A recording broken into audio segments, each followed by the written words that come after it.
The finale of Haydn's string quartet in D is a perpetual motion. Perpetual motions are impressive because they're usually pretty quick and have very unexpected twists and turns, hills and valleys. I would start out practicing this perpetual motion very slowly on the string,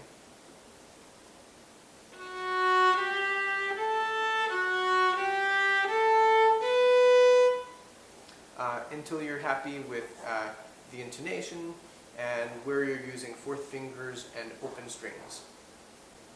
A perpetual motion is a great opportunity to do a lot of woodshed practicing, especially short-long and long-short practicing.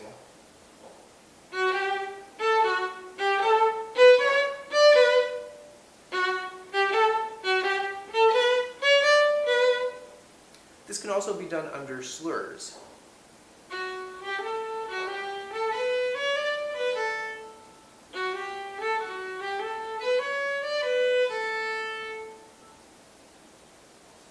I find this piece much more easy to listen to when it's practiced very slowly under a slur.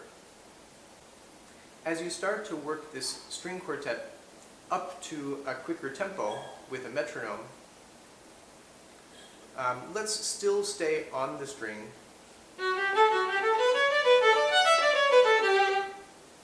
Adding the spiccato, the bouncing bow stroke, really should be the last thing that we do in this study.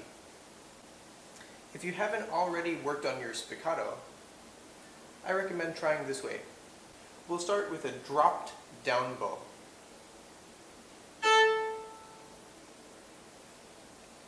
I'll let the string touch the side of the hair. If I let the string touch the flatness of the hair, I'll have a very short and unpleasant bow stroke. So I think spiccato is usually best performed with the side of the hair, the wood of the bow tilted slightly away from your body.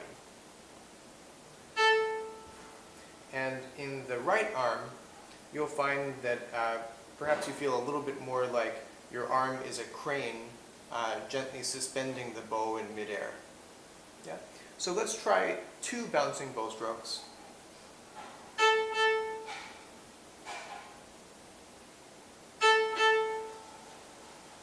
And then try 4.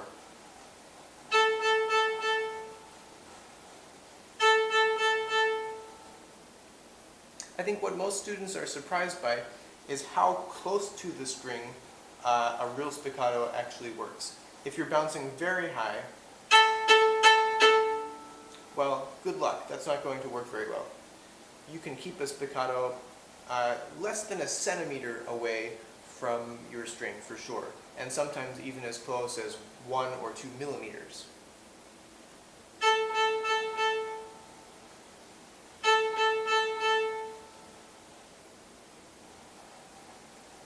So when you're adding spiccato to this piece, the easiest way to add this would be to use multiple spiccato bow strokes on each note.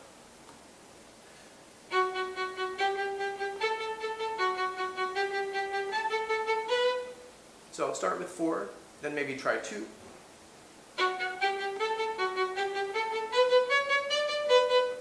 And finally, and you're working this up with a metronome, of course, 1 spiccato bow stroke per note.